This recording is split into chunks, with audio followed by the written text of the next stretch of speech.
தென்காசி கூலக்கடை பஜாரில் அலுவலகத்தில் இருந்த அரசு வழக்கறிஞரை கும்பல் ஒன்று அரிவாளால் சரமாரியாக வெட்டிக் கொன்றுவிட்டு தப்பி ஓடியது. இதுகுறித்தான விவரங்களை தருகிறார் செய்தியாளர் இசக்கிராஜன். வணக்கம். சம்பவம் குறித்தான விவரங்களை சொல்லலாம். நிச்சயமாக தென்காசி மாவட்டம் ஊர்மேலழையன் என்கிற பகுதியைச் சேர்ந்தவர் வழக்கறிஞர் முத்துக்குமாரசாமி. இவர் செங்கோட்டை நீதிமன்றத்தில் வழக்கறிஞராக பணியாற்றி வருகிறார். மேலும் அரசு வழக்கறிஞராகவும் இருந்து வருகிறார்.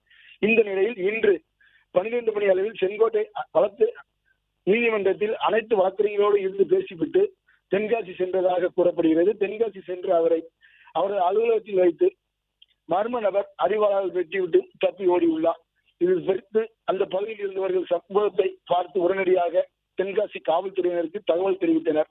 காவல்துறையினர் விரைந்து வந்து அவருடைய உடலை தென்காசி அரசு மருத்துவமனைக்கு கொண்டு சென்றனர்.